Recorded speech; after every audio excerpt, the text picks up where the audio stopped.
If catching a fish means that much to you that you're willing to be a dick. Probably the most controversial subject there can be around carp, and that's... I think it could have done the record if it weren't for that fish kill. This whole point of this conversation was be contentious. You know, they all swore blind. It was never been caught before and it was monstrous. You could go and catch a 50-pounder out of the river. Here's the controversial one. You can actually get it sharper with a sharpener than you can out the packet. But the problem is... I'm going to have to be the one that does this, aren't I? There are some fish that we've all avoided. Trakker was the ones that did it originally. I'm in the hotel on my 5th whiskey before we even got across the channel. Happy doing that. I have no problem with him doing that. Is it a British record? Try a pop-up, put a hinge out there. Put a hinge. No, you've just been done. Every single element that you see on the immersed cameras will be genuine. Ladies and gentlemen, you're listening to... podcast. that's going in. Yeah. That's made it. It's made the cut. Mate. That reminds me of that German guy. I get the flavours off the German flavourist specialist. Helmut Schmeling. Oh, yeah. Helmut Schmeling. Is that his actual name? No, I've got to say, that is so unlucky.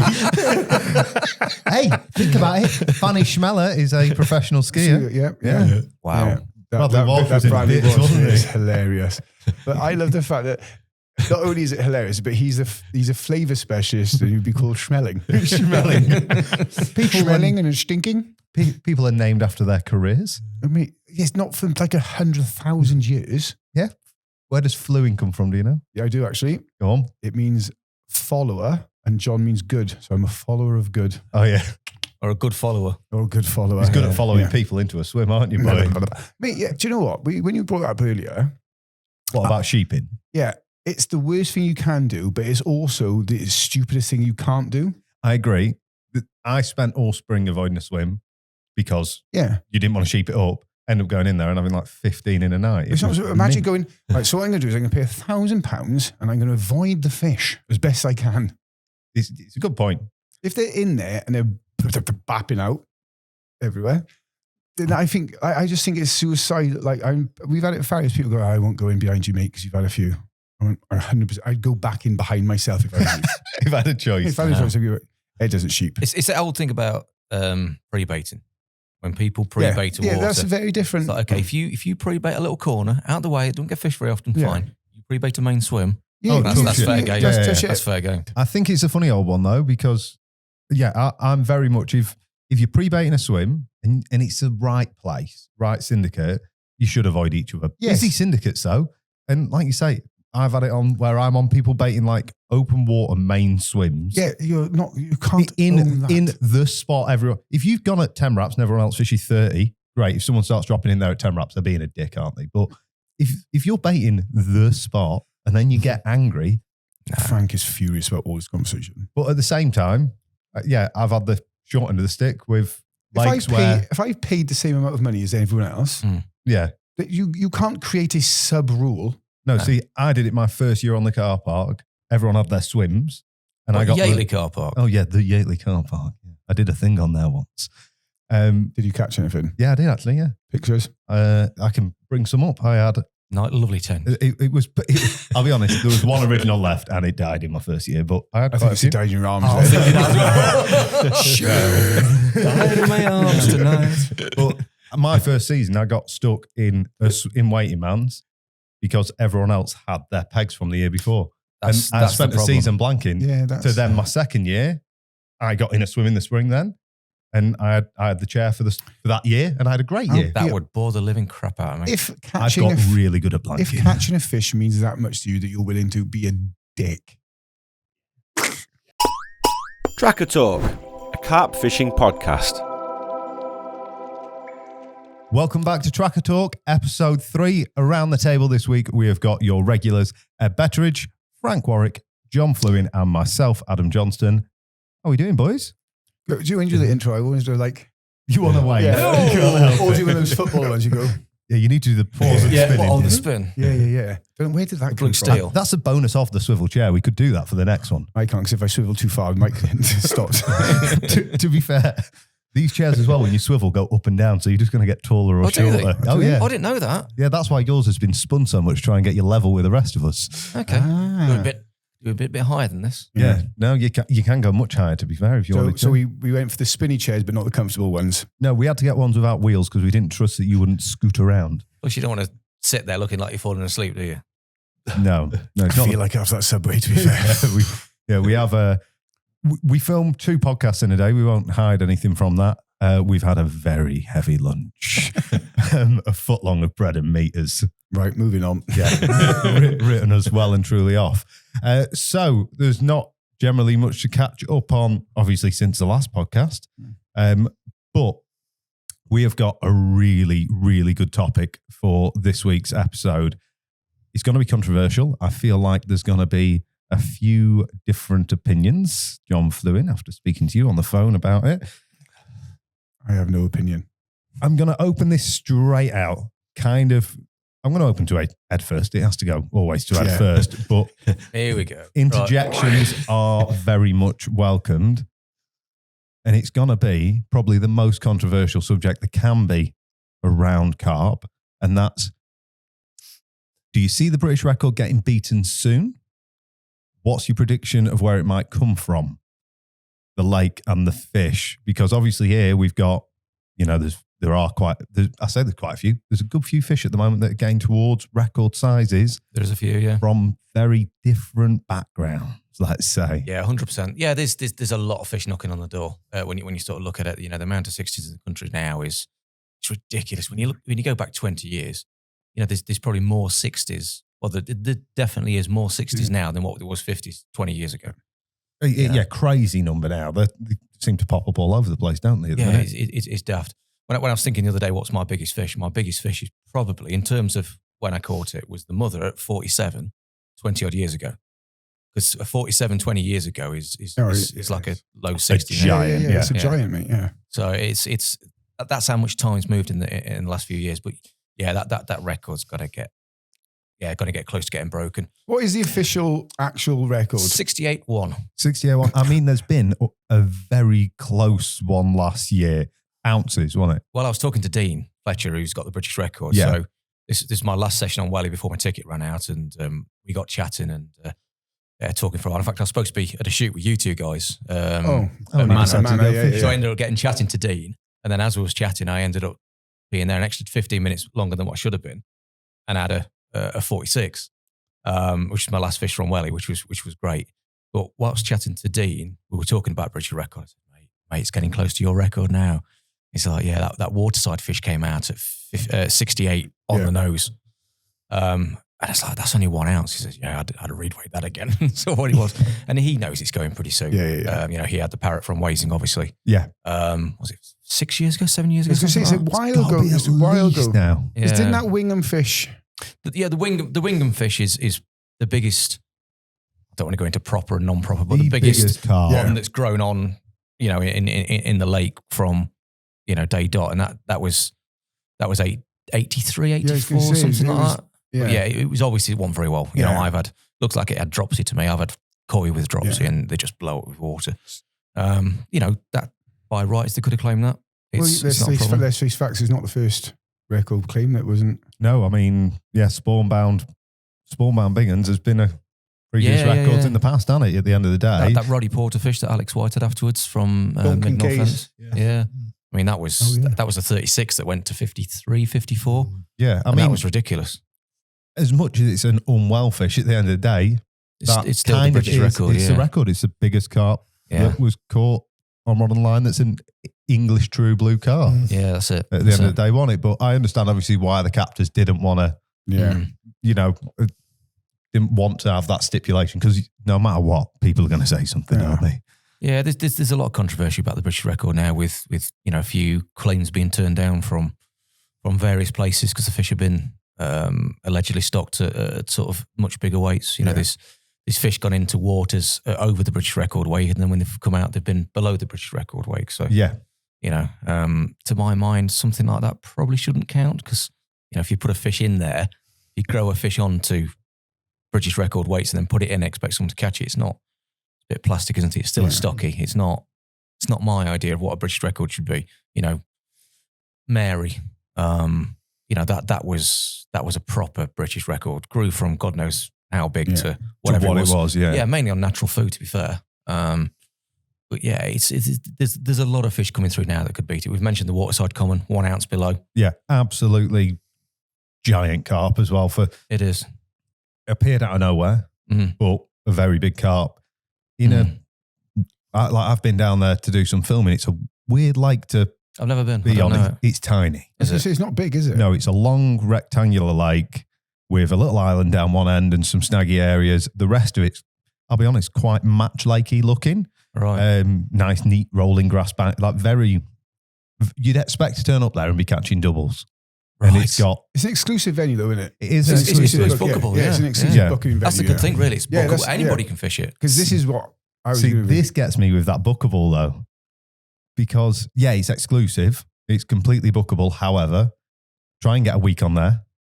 At the that it's booked and the previous group get booked. And is it as accessible as some of the previous records in the past that were club tickets or cheaper syndicates when you're talking a couple of grand for a week? Well, this is what my point was going to be.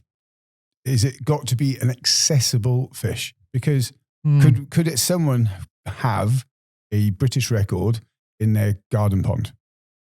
Well, I think it's got to be a natural fish. This is what I mean. Is there I don't know the full stipulations for why things were getting turned away. It's got to be caught rod and line, and it's got to be natural to a degree. I don't know the full stipulations If myself. I put a fingerling in my back garden in a pond 30, 40 years ago, fed it like a koi, and then went in there next week, put a line in it, caught out, and it was £71. I think that's a farmed fish in it at that point. But how often's that happening I was going to now? say, how many of these fish now are getting massively loads of food in the same place every single week? Their pond is just bigger than my back garden pond. Yeah, 100%. And this whole point of this conversation was to be contentious. But there is contention to be Where's out the there, difference definitely. between that fish and that fish? Yeah, I think that's the line we one's a draw. stocky and one's a wild fish, and I think that's where the difference is. The difference comes. Yeah, it don't matter whether the stocky is £70 or £7. It's still a stocky in my eyes, no matter what it is. Where do you think it'll come from, or what fish and where? Well, there's the waterside one. That's the obvious one. There's a fish that me and you have fished for, and John's filmed there, the manna fish, that big fully. Oh yeah, crumbs. That might have. That's not going to get up there. Might Is have it? Peaked? topped out at 64, but it's only £4. That could do it. A fish we talked about in the last podcast, Spike from Dinton. That's up to 60 something. That could do it. Yeah, I think that one's doing the weight as well, isn't it? Oh, if it drops a belly. Yeah. No, Can you imagine if that gutted out tomorrow? Yeah. Flipping huge. Yeah. Well, that's what I mean. That's what we said in the last one. It's just such a big fish without being a big fish. Yeah. Yeah. Long, lean fighting machine. Yeah. Like Right, Mr. Betteridge himself. Yeah, but Don't know about that. Yeah. But I'm not as lean as I used to be. Not as lean as he used to be. But yeah, they could do it. There is a few Grenville fish they could touch through. I mean, I don't know the ins and outs of Grenville at all, but I know a couple of fish have done 60. I know a couple of them have died, and a couple, I can't keep up with it because I've never fished there. But, that seems to be consistently doing big fish. Welly's probably run its race, really. It's had a couple of fish touching 60, but nothing's pushed on to do that extra bit. Just thinking about where else could do it. Do you think on that where you mentioned Welly, do you think lakes, do you think it's the genetics of stock that's capping them on somewhere like, let's say, Welly, where they're capping out? Or do you think it's the lake? Because surely, I mean, I've never been down to Welly or anything like that, but I presume there was quite a lot of bait going in there. It was a bait walk with when it used to have all them big ones in there. I imagine still now. It was, you couldn't move on there because it was busy. Yeah. So people rocked up, put 10 kilo in and waited for the fish to turn up. So and if you can imagine 10 people are doing that. It's a lot of bait going in there every day. Yeah. I think it could have done the record if it weren't for that fish kill. Do you think that's what was the stopper there? Scruffy Bob did 62. That was after the turtle died. The turtle was the first one to get sort of close to that 60. Willow that's still in there. That did 2 ounces off 60, but that's dropped back to low to mid 50 now. Oh, really? Yeah. But yeah, Scruffy Bob and a couple of others like the turtle could well have done it if it hadn't been for a fish kill. Yeah. I think that's the difference, I think it's the age. Do you think that's what it is, the age of the fish itself? That manna fish, the fully scaled, is it's only a young carp, fish, very young. To get to that size so quick. Yeah, he's for a young rocketed. fish. So it's still got a lot left. I think the welly fish were getting on. They're older carp. By the time they got big, by the by the time they were getting big, they were older fish. Whereas these, but that then brings the question, obviously, with these, a lot of new lakes now, or a lot of fisheries as a whole are stocking 20s, 30s. They're 6 seasons old, 7 seasons old. Surely they're going to have obviously a much better chance going forward. But is there a thing in that where, because they're going in at £30, they've got that jump start, is that less valid than one that's gone in at £15? But I think there's sleeping giants, surely. There's these younger, faster growing strains of fish with better bait quality, with better water quality. But is there a fish that is 55 now? That's going to do it. That's going to go.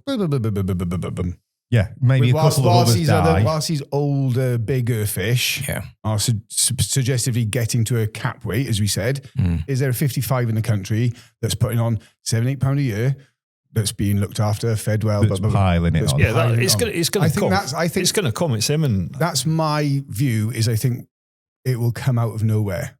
What's your thoughts, though, then on, like, with them coming out of nowhere like that? Do you think that'll be from quite a low stock venue, like a traditional record fish venue, or do you think it's going to be from one of these super waters? I think it'll be a super water. It's a super water, 100%. Yeah, I think it'll be a super water. Just purely on the bait factor or the stock that's going in there. Because it's still kind of cool to stock old harrows and stuff like that into your sexy estate lake.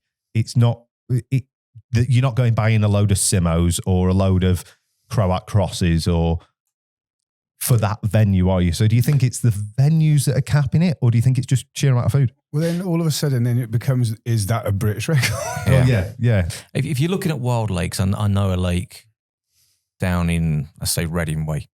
That's not disclosed. Just Reading somewhere. Reading. Well, it makes a difference. I'm not going to fish there, but it's a lake on the side of the M4, and it's got a really low stock. It's 300 and something acres, and there's a couple of. Is it something water park? No. Oh, right, okay. No. A bit further. That is. No, it's a private syndicate. I don't want to say it because I'm not on there and I'm never going to get on there. But it's a 300-acre lake with literally a handful of fish. But they're growing or not? Well, put it this way: the big one's called the Machine, and that's been £50 for a long time now, and that could be something silly. Really? From what I hear, yeah. And there's a couple of others not far behind it. Do you think with that kind of being not spoken about in a bit hush venue, do you think we'd hear about it? There's only a handful of anglers fishing it. I think that's the thing. I think people hear about it on the grapevine in a similar way to what I've heard about it. Yeah. But I don't think it's going to be well known until one of them does a British record out there. And it's not. You look at obvious waters as well. He's not far away from Burfield. No, at the end of the day, the BC's not been out for. What time was that there? I know Ed has managed to get Burfield in every podcast so far. No, all we need now is Frank to do Rainbow in a minute. Yeah, and we've done it every single time. Nailed it. Well, if that's still alive, it's not been out for 4 years. That look could be at that, huge. Yeah. But it's not the only big common in there now. No, there's some other huge fish coming through, isn't there, really? Yeah. I spoke to a few people that fished it, and they reckon the Burfield's still alive. But back when I fished there, the Burfield was kind of mid to upper 50, and your next one down was low 40. You knew when you saw the Burfield. Yeah, it was off. Now you don't, because there's another common done 55. Is that how big the common's and there's gone a now? couple others. I mean, I've lost touch a little bit, but I'm just from what I'm hearing. And there's a couple others in there that are sort of inching on. So now if you see a big common, it ain't necessarily the Burfield. It could be one of the other ones. No, yeah, it could be one of the others. That's the interesting one as well, isn't it, there, where myths and legends are harder than to track. This is exactly what I was about to say. You only just mentioned a fish that was next to a big fish that's bigger than the big fish. How many lakes of hundreds of acres are there that have got big fish? And you go, oh, he's had that 50. Well, I saw the next to that 50 that was much bigger than that 50. Like this is what I'm saying. I think there is still enough mystique and mystery to an amount of carp, especially in a low stock big pit, that something is not getting caught. It sits out in the 340 yards range, sits there, eats what it wants out there. Like that is, there is still that possibility that one day that fish drifts a little bit too close to a rig, gets nailed, and randomly, this is what I do love about the British record conversation, is it could still come from anywhere at any time from a certain amount of just random lakes. Yeah. I mean, at the end of the day, I can't remember doing him an injustice by not saying who it was. I can't remember who it was. I think they've recently been on some other podcasts, but I've definitely seen stuff about them generally online. They were fishing a few lakes that no one knew about carp being in, catching 50. Okay. There was a couple of not known 50s I can't remember who it was now, like proper bit of guesty angling, and that was in relatively recent history. That they were unknown fish. Okay. And I do think when like when we were talking before we started about that, there's that big one that no one sees. There's that bit, I've seen it once. The advent of drones and them being used quite a bit on those wild lakes and those guesty lakes, as it were. I know quite a few lads that can categorize. They've not gone, I saw a big common in the bushes and it must be. No, they've shown me the footage of it next to the 40-pounder that they caught the week before. Yeah. There is a good I've chance. seen big fishing snags in Kingston Island Lake that I fished for a bit. There was a big fish that sat in a certain snag all the time, and we don't know what fish it was. I'm not saying it was massive, because there's all kinds of rumours in there about a fish called the Noosie and another one, Space Hopper or something like that, that I never saw anything about. But there was a mid-40 that nobody knew that sat in these snags all the time.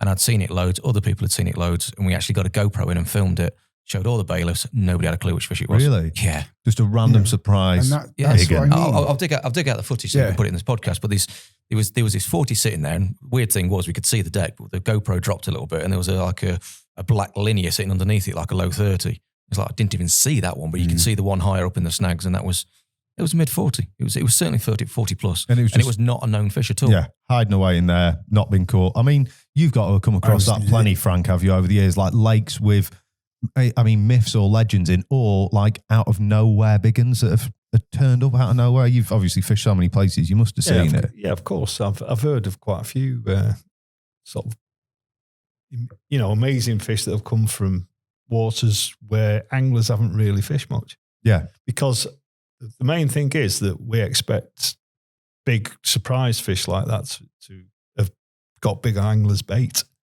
And they haven't sometimes, yeah. Because you think, well, why haven't we caught them in the past before, there was so many anglers, because there was that big red mire myth, wasn't there? Yeah, there was, yeah. And, they all swore blind. It'd never been caught before and it was monstrous. But what happened to it, but it can happen because I know I'll give you a bit of an example. Over in Belgium, I know it's going to a different country, but I was talking to my mates when I was fishing in Belgium, and they said, do you know what the Belgian record is now? And I thought it was going to be somewhere, one of these two fish that I knew about from the past that were big 60s. No, it was 98 pound, the Mohican. Yeah, and it shocked me that. And then the thing is that where that fish came from at 98, they'd only had permission to fish for it for about 4 years. Oh, really? So it got massive. On natural. Is this the one that connected to the canal system? No, different.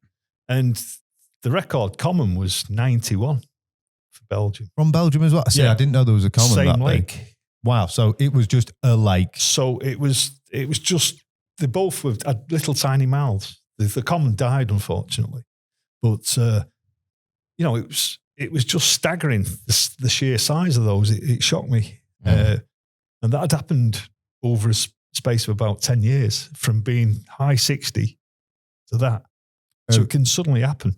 You can just rocket out of nowhere, can't they? I've often, you often see that, don't you? Like, I think you often see that with a fish death in a lake. Yeah. One dies. It might not even be the big one. The king is dead, long live the king. But one dies and a load of others wallop through. And I wonder if something like that might have happened on there, Yeah, well, possibly. But where I was going with that is that, in your mind, you always think angler's bait's going to create a monster, but it's not always the case. I mean, it's no doubt had a bearing on it, because over that period of time when they did allow fishing, I think they shot up quite a lot. Yeah. With the angler's bait going in the better quality food. But it can happen in England. They could be somewhere in the Lake District or one of these big trout reservoirs. Rutland Water, Grapham, something like Yeah, that. you never know one of those. And what about the amount that happens now with flooding? So a fish floods out of a lake, goes, inverted commas, missing, floods into a farmer's irrigation pond or something. Whatever. Yeah. Like I've always thought about that. Just imagine like one day, so it's a big fish in my lake, mate, and it's like washed off of a river system out from across a lake to a lake. I fished Waysbury 2 for a bit, and there was a few fish in there that they reckon came out of Kingsmead. Yeah. And it's a bit of a trek from Kingsmead but there is a stream that they could potentially get down, but the stream is like a trickle. But I suppose if it's flooded, it can wash down when it's a small fish. And whatever else. So And it that's is it there possible that across. these fish can move around a little bit. I mean, you look at like a good example of big uns that ended up somewhere was like those willows fish ending up in the river. Yeah, in the That area around there on the river, you could go and catch a 50 pounder out of the river. A few lads did. It was ridiculous. I don't know if they're still there, if the otters have got to them or what, but it was ridiculous. And that, again, if that wasn't let's just say that hadn't been a documented willows carp and people didn't, who's to say that that wasn't a 50 pound river carp? Well, look at all the fish around the Cambridgeshire area next to the Ouse. Yeah. They call them Pac-Man because they all come out the Woolpack. And there was loads in St Ives, both shallow and what's the other one, Lagoon. There was some in Fen Drayton. There was some in all the reserves around there. You go all the way down to Ferry Lagoon and Swavesley. Those packfish got everywhere. Just because they flooded out of Woolpack. Yeah, and they've just ended up all over the place. Yeah. That's what I mean. I think the British record is more of an interesting topic than what is the biggest fish that's going to get caught in. I think there's so many like cool stories that it could be, not rather than, but look, it could end up being one of these ones that we've talked about that's had a load of pressure, a load of fish, load of food, but it could also be I just love the thought of some geezer stalking up a flipping big un out of some random snaggy boating lake. That's it the could thing, happen. innit? It so could happen. Well, they get natural on the continent to £70. Yeah. You know, they don't get much bigger than that, I don't think. On the Often natural one Frank side. just said, yeah. I can't. No, there's not many. That's the biggest one I've heard of that's getting to 90 from. Oh, that Durfish did 90, didn't it? Yeah. That's pretty natural, isn't it? I caught that one. Did you? Yeah. What, the 100 pounder that went 100? Did you? At 44. I caught it at 38, 24 years previous. That's mad, isn't it? Show me the photos of it. It's 100% the same fish as well. Yeah. Isn't it? Them creases in its head are really obvious. Really? We sat comparing it. Yeah. Wow. So I've had The the other week. scar, which became a world Or record. graviers. Yeah. Mirror and the common. What's the chances of that? Wrong place, wrong time. Right Fine. place, wrong time. Front bagging records on Yeah. the quiet. Yeah. Nice. But no, I think there are some. I'm going to have to be the one that does this, aren't I? There are some fish that we've all avoided talking about. There are a few. I mean, there was a small whisper of one of the venues that you've got a bug with, not a bug with, but an opinion on. Yeah, and it's not a bad opinion. It's just the opinion because I quite still like, even though to me, I will probably touch wood to say, I will never fish a venue that has a British record in it. I can't imagine I could. No. I won't imagine I will because it doesn't actually mean anything. I wouldn't get a new cap or a badge. Like I just wouldn't. But yeah, there are some fish that everyone, we're aware about and they could be the thing, but they've already had fish discounted, shall we say. But he's happy doing that. And it's Mr. Hales out there. He's happy. Like I will be the one that said it. He's happy doing that. I have no problem with him doing that. Is it a British record? That's a debatable one. I mean, it's a hard one to do. So Hales, he's an interesting one because at one end, like those big ones he's put in the manor, in the monuments and stuff. Would I go and fish for them? Not for me personally. Do I think they're a great thing to have though for people who want accessible big fish? Amazing. Yeah, 100%. Where the record comes into it is so the trout record's abolished, the rainbow trout record. And that was because of two fisheries, Avington and Diva, that got very, very, very good at growing very, very, very big trout in tanks. One stocked one this week, caught it the record, knocked it on the head. Next week, the other one stocked it. Caught a record, knocked it on the head, and they just battled back and forth till they abolished it. And I could see that happening to the carp record. It could well do. Because at the end of the day, my background was in fish farming before this, and it is completely, what Halesy's doing is interesting. He's still not doing it at the intensity of like trout farming. No. If we took it to that level, we'd be making records left, right, and centre. Yeah. So where does the magic go? And that's what I mean. And I'm not discrediting what he's doing because I think what he's doing is insane. I find it incredibly interesting to see a fish that you would never think could being basically made to be big, manufactured big. Yeah. And I think that is a crazy thing to be able to do with science, and I just think it's cool. Does it mean much to me that I'm going to get my arse in my hands about it? Absolutely not at all. No, not in the slightest. Could not care less what anyone else gets up to. But the romance side of that British record is what I've talked about. coming of random fish just popping up. Someone being like, that looks massive, mate. That looks really big, mate. I can't believe you caught one from this really rare lake that no one ever fishes. Mate, that's £76. Yeah, I just think that, I still think that is crazy cool to think that. So I would be gutted if the record got abolished because of other things that are happening Nefarious means. that shouldn't directly affect the validity of something that could.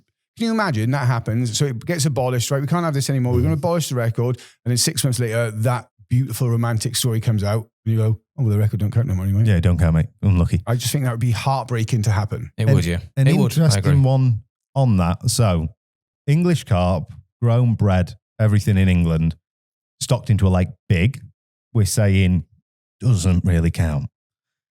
What if we said a foreign strain carp, like an Israeli or a Croat, but stocked very small? So imagine now you've got this 300-acre mythical lake that and 10 pound Israelis went in, or you've got another lake that had 10, 50 pound English carp go in. Both those lakes do the record on the same day. Which one are we counting? So I'll start with Frank, because he's probably the most old school and Echo as well and all that side of it. But which one are you going to count on them? Because that's so hard to decide. Is that 40 pounder that was stocked English? Or we say neither? But if you had to pick one. I wouldn't be mad on any, No. to be honest with you, because I think I'm old fashioned. I like the nostalgic and romantic thought that a fish is born in England and grows in a lake and then gets to that size, and it's true English. You know, it's had to run the gauntlet. It's been an English carp. It's got some history. It's got everything. That is what it's about, isn't it? It's not like a foreign introduced. Frank's picking his words so wisely. Very delicate. Yeah, I mean, I don't know. I suppose it's like when you see these people that are American athletes, and they've got the great grandfathers from Scotland or something. Next thing, they're in the British Olympic team. Yeah, they're Scottish blood. You know what I mean? You think, what? Well, you're speaking with a Canadian or American accent. I know it's nitpicking, but to me, if you're going to have a British record, it must be British. It's got to be True blue, born here, and then but in that vein, that fingerling that's born here kept in inverted commas captivity and then fed, and then chucked in. Well, okay, I get that, because you're getting into genetics, then, aren't you? Yeah, this is why I wonder, because this is what we're saying. If you've got a 4 pound Dutch fish, or there was quite a lot of those Dutch commons and stuff that appeared all over the country and went big, and if you've got 4 or 5 pounder, let's say, and it's just better genetics, but not or even now we have got foreign English strained fish, if that makes sense. So we've got if one of those recruitment fish from Home Fen. So if some of the fry from Home Fen in 10 years' time went on to do, because there are some naturally bred fish now in there, if one of those goes on to do the record, it was born and bred in England in a lake. To me, that's fair dues, because where do you draw the line? Well, this is why it's so interesting. Because Captain Jack was discounted, wasn't it? Yes. They said he weren't a naturally grown fish. I think it was, I don't know how big it was put in there, but it seems to be like over 40. The list of rules gets like longer and longer. Yeah. So it can't be this, it can't be that, it can't be this, it can't. So I think it's got to have grown on headers, from a certain way. And now, what a big fish was 20 years ago is not what a big fish is now. So, a lot of people, you say, well, if it was stocked at under 10 pound or under 15 pound, and then it grows on fine. Now you can stock fish up to 20. I think that's the problem, because now you're looking at 60s rather than 40s. And I think that's where it all goes to. And, you're looking at the whole scenario and the situation you just brought up. Would the English fish that's stocked at 50 count, or would the foreign fish stocked small that grows on count? And to me, in my mind, it would be, do I want to fish for either of those fish? Yeah. I won't fish for a 50 that's been stocked. So that's that one out. Would I fish for the foreign fish that's been grown on? Depends what it looks like. Yeah. If it was a nice looking fish. If it was a mega one. I probably would. The welly fish, they're Belgian blues. Yeah. They were all stocked at single figures, but they were Belgian blue strain. So it's all about what they look like and what the sort of history is and how they've grown on. If they've grown on naturally in that lake, or grown on in that lake with angler's bait, or whatever it might be, if they've grown on from small weights to big weights, and that, to me, that's valid. If it's been chucked in there at 50, it's not something that interests me. It's just a count. stocky. Yeah. That's all it is to me. Frank's got a point. Frank looked like he had something I was there. just going to say, you know, when there was the Echo thing and everyone was going crazy about. Yeah. I mean, I got what it was all about, and I agreed with a lot of it. But I remember talking to a bloke called Bob Davis, and he helped set up the Savvy Syndicate. But he says a lot of the fish in the Colne Valley were from Holland, and Belgium. I mean, really famous. And the cons and everything like that. Like really famously, if you bring up the Yateley Sab we're talking about at the beginning, but if you open up Yateley History Volume 1, it opens up with a story like explaining like, I was in a barrel, I did this, I did that, I did da, and it was from Germany. And then at the end of it goes, I am Heather Leather. Yeah. And that was the heritage of that fish, was a German import as a fingerling that came over in a bowser of other fry. It grew on and on and on, got moved around a little bit, and ended up obviously being probably one of the biggest history fish in the country, really. You know, one of the icons. Mm-hmm. People have bloody badges of it on their rucksacks at the end of the day, but that's a German import. Here's the spinner question then. Go on. If you could put the British record at a British record weight in any lake to catch it from, what lake would you want to catch a British record from? Go on, we're going to start with you, Ed. Yes. I'm not allowed to mention Burfield anymore, am I? Yeah, I was hoping you were going to say Burfield. I was hoping you'd say Burfield. But Burfield is really, really interesting to fish. The problem with Burfield is it's owned in several different sections by several different people, and half of it you can't fish.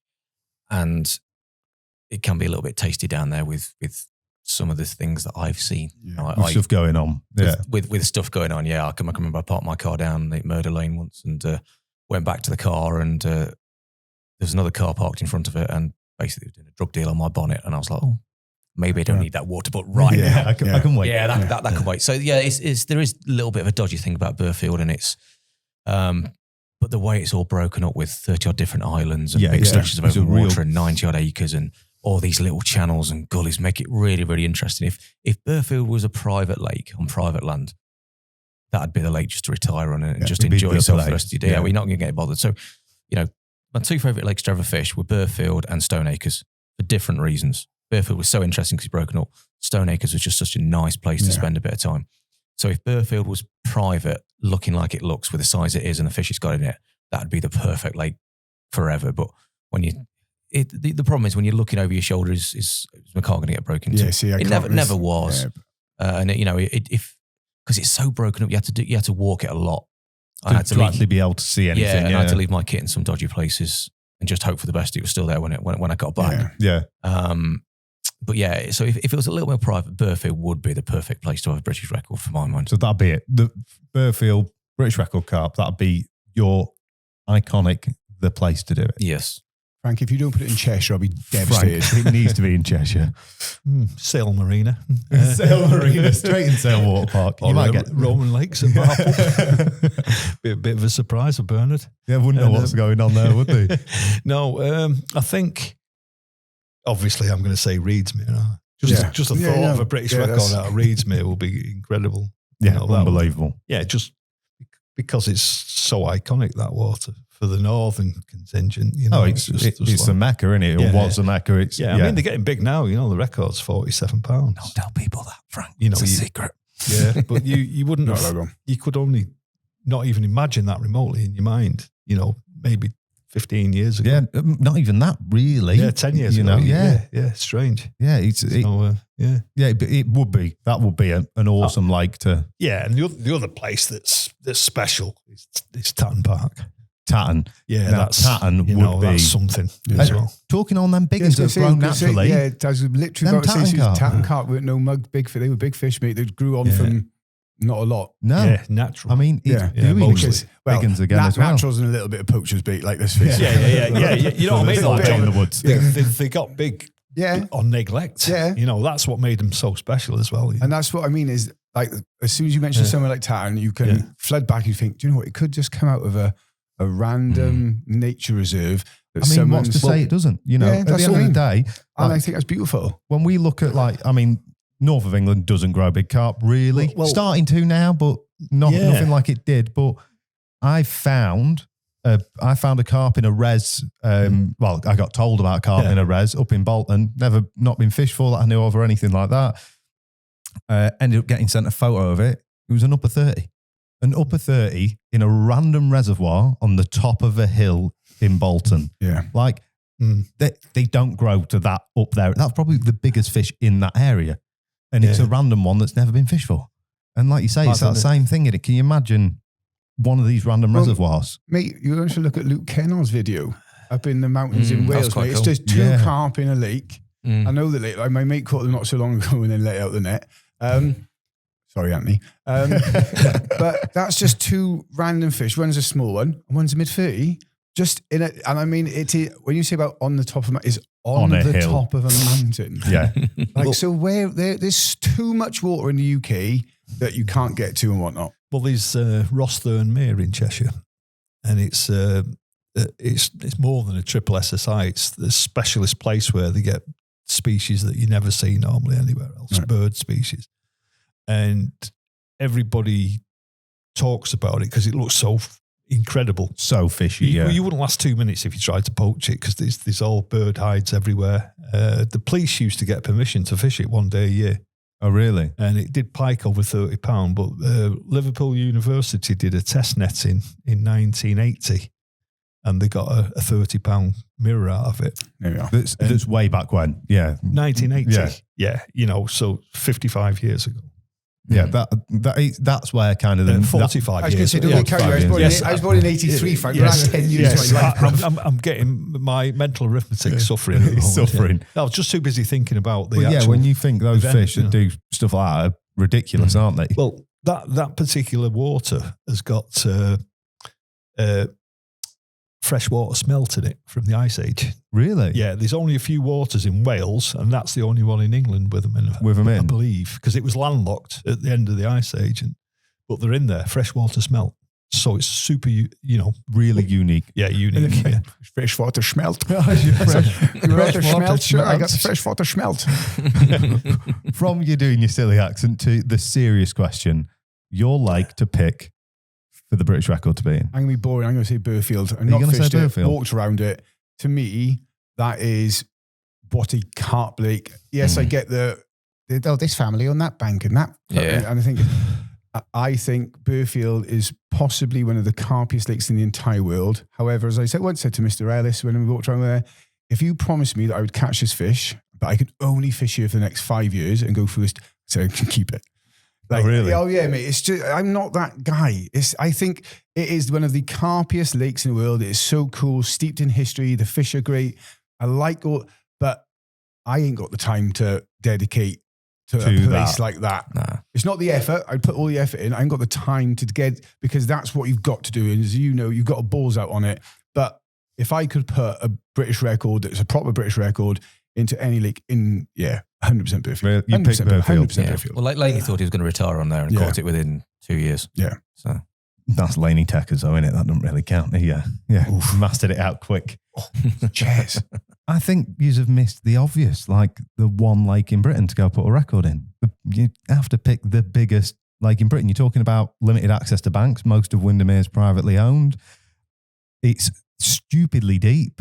Yeah. It's Loch Ness then. Put it in Loch Ness. I mean, you've only got to look at that Castle Lock fish. Yeah, so 40-pounder that Ben Murr caught, Scottish record, unknown random 40-pounder in a 220-acre lock in Scotland. Like, what could be somewhere else? Isn't Coniston bigger than Windermere? No, Coniston's smaller. I think Coniston's deeper. Yeah, isn't Coniston the one where Donald Campbell crashed Bluebird? Yeah, so have you seen they're doing a rerun of it, actually, to go off subject? Did you see? Sorry, viewers. What the heck happened there? They discovered his body recently, didn't they? I didn't know that. Yeah, he came out of a tap in Huddersfield.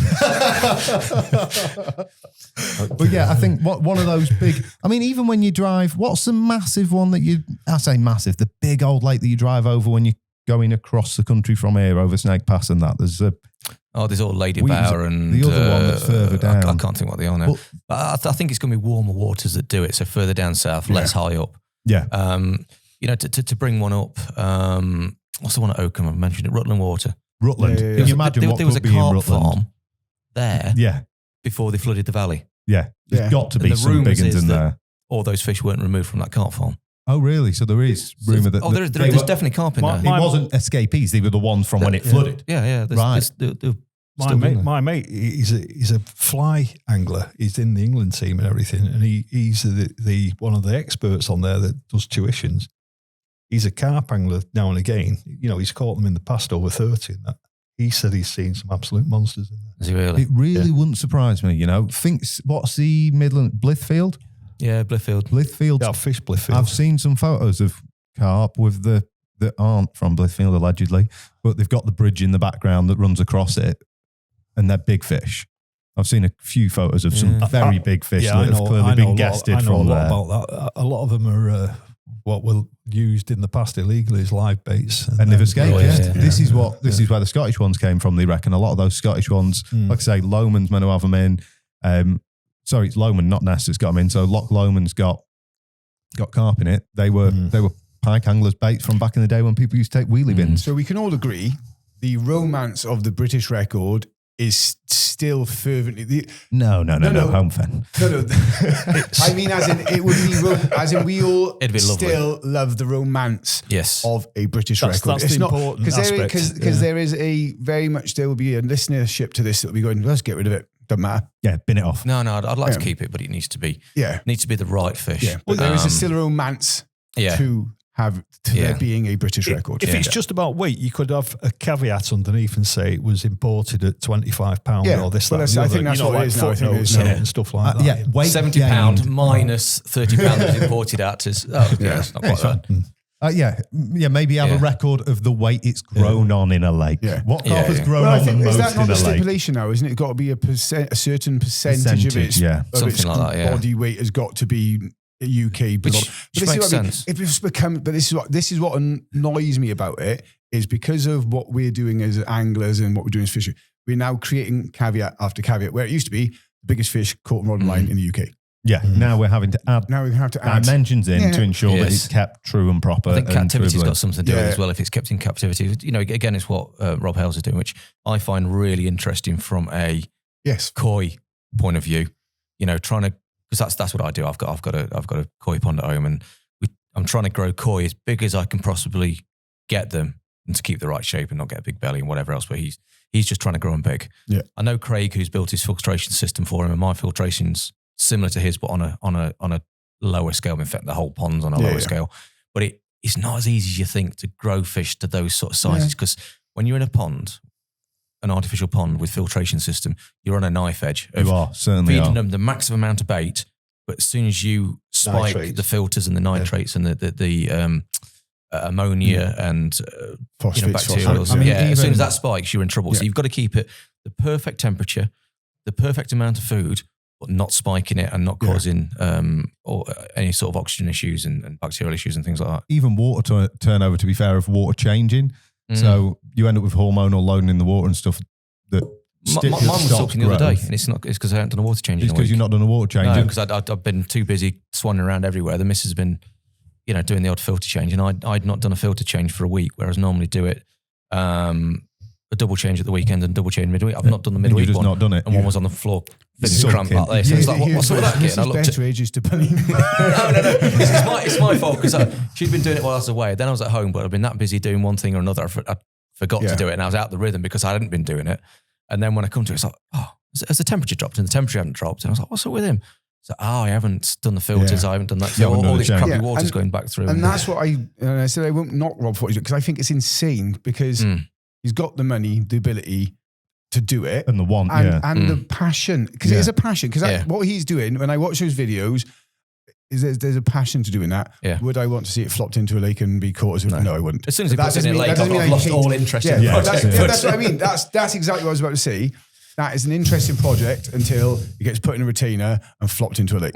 Yeah, and then it's not kosher. But I think probably by his own admission, he'd probably acknowledge that he wouldn't want to do that, surely. No. I don't think he'd push for a record to be claimed off the back of one of his fish. I just think he wants to grow some mental carp, see how big he can make them do it, and do everything he can do. And I think that's pretty... I think a lot of the time he just wants to open up those big fish to people. Yeah. He gets a buzz off it, doesn't he? Yeah. It's simple as that, really. He's only the same as like your other freak waters, as it were, your stock freak water, like your Pavitt's Mills and your home fens and your Rosemares. I think they were developed by people just to serve a purpose of accessible big uns or big uns that are in the UK. It basically like, would I go and target fish for a big un out of home fem? Probably not.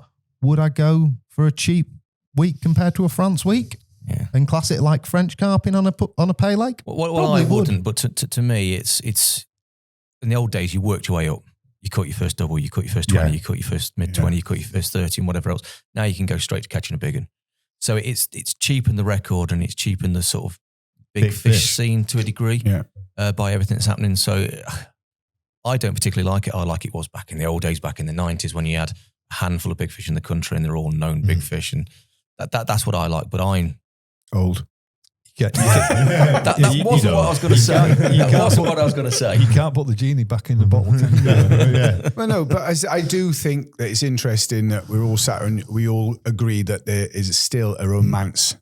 And I personally, when you sent me this question to pose, I was like, I want to talk about the romance of it still being an unknown fish. Yeah, rather than the controversy. Randomly flooded in somewhere, sits in a set of snags, eats a load of Daphnia, eats a load of flipping slugs, snails, whatever. And it's just massive. It's going, no one knows about me. Yeah, I'm a sneaky jack. I'd love it if the Burfield popped up at 70. Yeah, or something, exactly that. Or Spike out of Black Swan popped up at 70. After he joined. It'd be ridiculous. After I've had a ticket. After he's joined. Yeah, no, I think that rounds off the British record really well, kind of from everyone of what it is and what we think it is. And that'll go from there straight on to our viewers' questions. So we just mentioned the email, but if you've got any questions to put into our viewers' questions before we get going, please send them into trakker.talk@cypherint.com for your chance to feature on the show and win yourself a little terminal tackle care package. So the question this time is from Alex over in Lancaster, and it is, what's the one piece of kit you could not live without? Ed, we're going to start with you. Again, not the obvious ones. So you can't say hooks, fishing reels, or No. I was thinking more outside the box that we need, and I think we've touched on this in the first podcast. And it's an item of tackle that I use a lot because I can't be bothered to tie rigs. I do. He's stolen the one I had gone for. It was going to be. So it's my little hook sharpener. So it's like I say, I'm using hooks straight out the packet these days because I use the choddies a lot, and those choddies are mega sharp.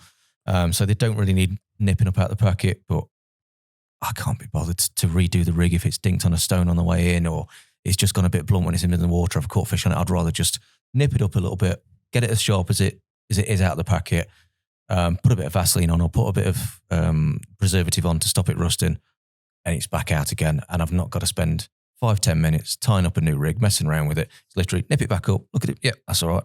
Sharp on the fingernail, that's what I use. I use it on the fingernail just to nick in, and also look at it through a magnifying glass as well, just to make sure it looks sharp and feels sharp. And then the rig's back out there again in seconds rather than minutes of having to tie something new up. So, yeah, a bit of a lazy one from me, but that's I'm what glad I like. That's the one, because I was like, I hope Ed says that. Straight in with, I'm lazy, I need a hook file. Yeah. It's not lazy. No, it's not. It's not lazy. No. It's efficiency. But it's also such a skill. And I know people, because I remember when we launched and we did the media, well, if your hooks are sharp, you don't, it's not about necessarily doing the ones out of the packet. It's like how you do it, the polishing, the refinishing.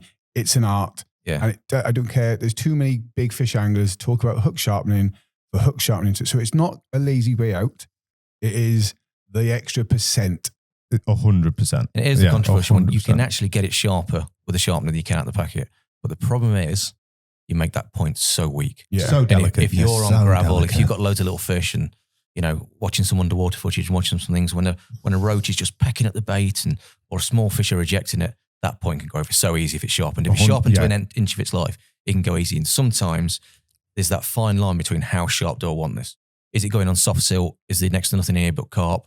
Am I going to get ejected by loads of small fish, or is it literally just I'm just trying to hook that one fish? And that's that fine line you got to go on. If we sold hooks as sharp as what you can sharpen them with a file, but we wouldn't be selling many hooks after that first packet. It'll be blunt. They've all gone over after a few minutes. Happy. I mean, I sharpen mine straight out the packet.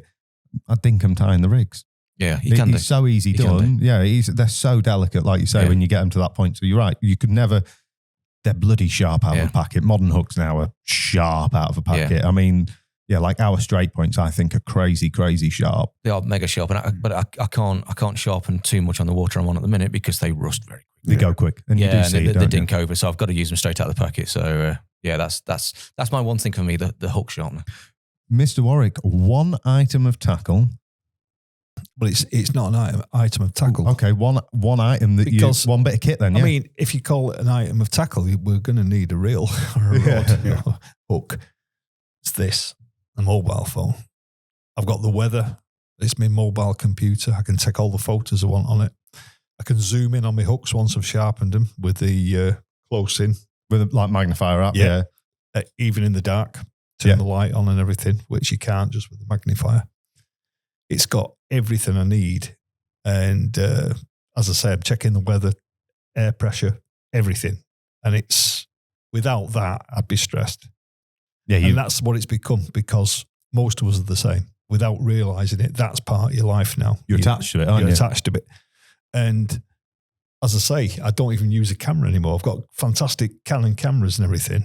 And I know you get better quality if you're really nitpicking. But for this, the ease of use and self-takes on it and everything, it's just ridiculous. Yeah, So, having your phone with you you. know, that to me is a game changer. Yeah, the ultimate item to have on the bank. The ultimate item. Yeah, 100%. I think you're right. I think there is so many tools with a phone other than sitting watching YouTube and, you know, checking out what John's doing this week so that you can learn some tactical edges.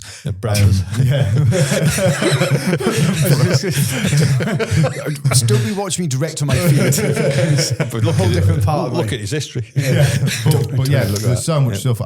When you think about it, I rely on it constantly. Air pressure, weather, just knowing stupid stuff. I've got on my phone now, it tells me that it's going to rain in half an hour. Like that as a notification to go, oh, let's throw a bivvy up. Well, it's not just that. handy. You can see if the lake's fishing as well, ironically, because you can just look at other members that are in the club or waters where you're fishing, and people can't stop themselves, can they? They're banging them straight on there. Straight away. Facebook stalking. You know, if your target fishers come out, you can think, well, just go somewhere else. Then, Yeah, you know? too right. I know it sounds daft, but it's true. Too right. No. Yeah. I'm going to take it then to John. Most vital bit of kit. I got two. You've got When's two. a tracker product, when's a not tracker product. Okay. So the non-tracker product is I could not be without my, and I will mention the brand of a pop-up toilet. Pop-up toilet. Pop-up toilet. Don't lose a lump because you needed a dump. Hey. Because, mate, my friend, well, I say my friend of a friend had the big plated hooked on his other rods whilst his mate was in the toilet. You joking? Nope. Come back from a toilet at St. John's and he went, I've had one. He went, yeah, it's the big plated. He went, shut up. I went, no, it's the big plated. He went, no, honestly, mate. No, mate, honestly, it's the big plated. So they both had pictures, but neither of them have ever claimed it because he was having a poo. And as far as I'm concerned, That's a brutal that's way. a massive, like I know it sounds ridiculous. If people are like, oh, why have I got big toilet helmet? It's not. Like if I do not have to reel in because I can do everything from my bivvy, edge. I 100% agree. Tick the box. Do you leave the door open when you're Yeah, doing 100%. I don't have a front I've door. got a very short, interesting story to my. Have you one not of my just best got the letterbox? No, so we fished a match, me and my very best mate Ethan, years ago, Welsh Championships, and we were neck and neck with a team. I'm trying to make this very quick because it's funny. Neck and neck with a team. Then they had two 37-pounders and they like romped ahead of us.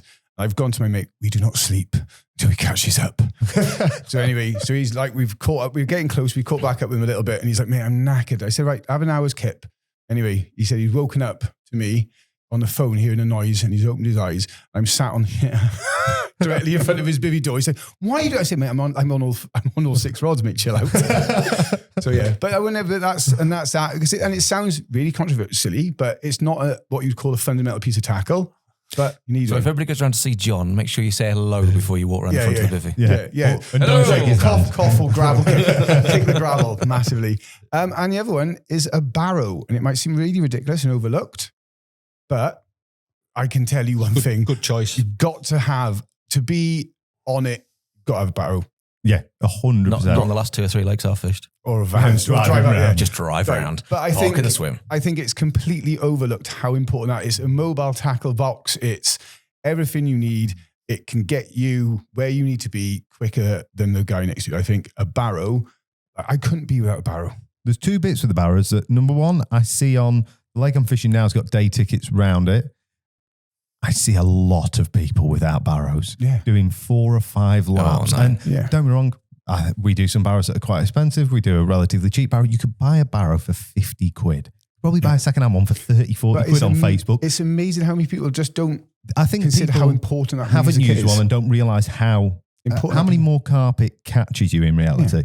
You know, having a good barrow does catch you more fish. It makes you willing to move. It makes you willing to bounce around. Can you imagine me said there is no way to transport your kit apart from old school pick up 2 hands and you ain't doing I that. don't know how I used to do it. How did you carry a bed chair? Ain't doing it. My arms don't fit round a bed And it's chair. amazing that it would get. It's such an overlooked piece of equipment. It is vital to be an active angler. Yeah, 100%. 100,000,000%, yeah. It's not bad because I thought that one literally as Frank was talking. Nicely done. Any specific barrow would you say the Galaxy? Yeah, obviously a tracker barrow. Don't be crazy. Yeah. I'd say for me, mine that's kind of one thing that's always with me, whether I'm fishing or not, to be fair, when I'm up the lake, is a pair of binos and my Polaroids. Just those 2 bits that I'll tell you what, even on little lakes, I know mates who never use bins and never bother with them, but even on little lakes, fishing 40 yards, to be able to pop them up when there's a little bit of a ripple and go, oh, they're blue, like there's a bit of fizz coming up over me, or noticing fins flicking in the weed, or I've caught so many fish because I've not wound in because I've seen something with the binos that I would have never seen. Same goes with the Polaroids. I've caught so many carp off doing a lap and seeing one cruising about or seeing one in the edge, or, you know, I like my edge fishing and I couldn't be without those 2 bits of kit. Give me a float rod and a waggler, I'll still go and try and catch them. But if I can't find them in the first place, those, good pair of boots. Like, all right, chill out. No, but that, you know what I mean? Jesus Christ. And a tackle bag and 3 rods and a lamp. Chill out, Adam. Do the walking round, pair of binos, pair of binos and Polaroids. And then Polaroids are spot on. I've caught so many fish out of the edge using Polaroids, and especially on places like Welly. You know, I spoke to one guy on Welly. It's like, oh, you see them fish in the back stuck? No, I couldn't see anything when I looked through. It's like, why? You have your glasses on? Oh, I don't bring Polaroids. I'm convinced you've got a distinct advantage over people like myself and Frank. Height. You've got the height, because I can stand next to someone with Polaroids on and they'll go, there's one, there's one. There's one. I'm going, there's not. You're talking out your arse. I get up on my tippy toes. I can just about see a shadow and I'm going, boost. You're a foot taller than me. You can see everything. Yeah. Mate, why do you think herons have not got 3-inch legs? Exactly, yeah. Unfortunately, we have, mate. I'm so glad you said that. Where's this joke going? Well, on heron's additional appendages, I think we'll tie that section off there and we will go into the next section, and one that's really exciting this week, and that is Trakker News. The news from Team Trakker. So Trakker News this week is pretty exciting, to be honest. Yep, product launch time. Product launch and underwater going to be spoken about in this. Yes, 100%. So let's get going first of all with the product special and talk about the product launch. Now, there's a couple of products just on the table. They're the kind of the ones that would fit. You can't get a bet on there. You can't get a bet on there. Frank, first of all, the lovely T-shirt you got there. I'll flag a photo of it up on the screen now. Tell us a little you're bit. sporting as well. You're wearing one. Oh, yeah. Sorry. The T-shirt I'm currently wearing. T-shirt on your body. With the design on the back. Yeah. Tell us about it. It's the new Trakker Ripple range. There's a hoodie and the T-shirts. And what happened was, you probably all know that I like carp illustrations and art in general. And I brought a load of my scribbles and artwork down because the guys requested it. And they went through them and they found one that they liked, that resonated with them, and they thought would be a good design for the clothing. And it's some couple of carp under the surface with the feeding near the pads. Very cool. And, very cool picture. Yeah, very cool picture. On a carpy maroon top as well. Like maroon's edge. It's a great colour because you can wear it socially and everything, you know, and it's not like... so it hasn't... From the bank to the bar. From the bank to the bar. Yeah. It is a cool T-shirt though. Like you say, you could wear that down the pub and no one would go, what an idiot. And it's lovely wicked. material as well. You know, It feels good on, to be honest. Yeah, it does feel good on. Yeah. I've been living in the hoodie around the house and stuff since we got the samples of the it. one I sent you to do some media with, you've just been wearing it around the house? That one. Yeah. Right. Next week, aren't you, presenter? But it's really comfortable. It's got the thumb holes and it's fluffy. It's lovely and fluffy. It feels better without a t-shirt underneath, if I'll be honest. Oh, good God. But yeah, definitely really cool one, and like a proper cool design as well you've done there. So like you say, the 2 carp, underneath some pads, the ripples rolling away from it. Yeah. And when are these available, Ed, now? Well, they should be available now as it goes out. So yeah, they're right, yeah, cool. they should be in the shops. Yeah, now I think. Yeah, They might all be sold out by the time this goes live. Yeah, because they're a Hopefully. limited They are run as limited well. edition. Yes. So if there's one run of them, when they're sold out, they're sold out. So that's all limited edition. If you want one, grab it from the shops now, and hope it brings you luck. I think there's a chance there's going to end up being a few more Frank's drawings on t-shirts over time as well on limited runs. So kind of, if you're going to get it, you want the collection, don't you? So start now. Yeah. Maybe one of these that's just behind me, or just Maybe below one me, of them next. Yeah, who knows? We'll see. I'd love one of those ones on a t-shirt. To be fair, it'd be pretty cool on a grey t-shirt. Nice bright one, but yeah, really, really nice. The hoodie's nice heavyweight material as well. The t-shirts are as well. A little bit more clothing as well on the range. So we've got the combats, haven't we now as well? So Quick dry and HT. both of them that were green, the green combats that you'll see our guys wearing, or you'll see over on the website, we're now doing them in black. We are. Yeah. I love these compacts. I think they're great. I wear the quick dry ones a lot. You know, they're great for summer, spring, autumn sort of thing. They're quick dry, as the name suggests. And they're just great, lightweight trousers, really. Stretchy and like tough as well, aren't they? Because I've had other lightweights in the past and they're made of like that ripstop material, but ripstop's probably the worst thing to call them because you end up with puncture holes all over in them and they're still pretty damn tough. Like, oh, yeah. I've been climbing through the brambles and that in mind. I'm not getting stingers coming through them and stuff. They're good. And then black ones look slick, to be fair. I think a pair of black ones. Because you can't go green and green. We've already had this conversation. You can't go full kit. You can't go full green. No. A little bit of colour to break it. Look like a tree. Maroon, green, black. Yeah. Sold. Going to go with those white trainers as well. Very carpy. Edge. Very carpy. No, that's our clothing offerings on this launch, isn't it really? So when are those in the trousers? Are they... There should be. I think they're all in stock in January at some point. I can't remember the exact date, but either when you're listening to this or shortly afterwards, they'll all be in stock. Oh, sorry, the trousers are a little bit later. The trousers are going to be March. March but the hoodies and the t-shirts are January. So you like the segue, Levi? You'll love this segue, John. From the clothing you'll be wearing in your carpy cat shots to the stuff you're going to use for your carpy cat shots, Ed. I know this is a product that you've used. Yes. It's a product that's not new to us. Let's just say that. No, Tell us it's a bit about a it. Sanctuary V2 canal. Canal? We're bringing out canals. Jack Thompson's going to be on there for 3 nights. A corral, I should say. A corral. So it's like an unhooking back for the water. So basically the beauty of these here are a lot of fisheries these days are making sure you do water shots. You can't bring the big fish onto the bank. I know there's a lot of fisheries I fished where the 40s and the 50s have to be photographed in the water. And this is where these corrals come into their own because you can keep the fish safe. If they flip, straight back down into the corral. So you're not trying to put them on a mat in the water. You're not trying to hold them freestyle in the water to get your photographs. They're over this corral, which is submerged in the water, and the fish can thrash around all they want in that, wait for them to calm down, pick them up. And it's much, much safer than trying to get them back into retaining sling or something like that. It's there, it's open, it's an inflatable, and it's just great for water shots with the fish, really. And you can get some water shots as secure as you can on the bank, but in the water. I think even for like, if I was on a longer session anywhere, really, I think rather than popping them, so generally speaking, always popping a retainer for a little bit of time or leave them in the net before you get them even on the bank for shots. If I'm on like a week-long session in France and I'm on a peg, I'm going to blow one of them and put it in the margins just for resting them in even because it's less stress for the fish. It's less going on. You could sink one edge, pull a fish over into it and it stays in. It's that lovely big, deep V in it as well. And they're massive. I say they're massive. They're not bulky, but Well, there's two. how big's the small one, first of all? Because I was shocked what you got in it. Yeah, well, the media is out pretty soon, but I had a 64-pounder in there, and there was room. There was room. It's fine. If you're looking at anything bigger than that, I'd go for the XL version. Yeah, so if you're going somewhere with 70 or 65 pluses, or you're planning on catching a few 60s, maybe you'd go with the XL. But this standard version had that 64 added, recently.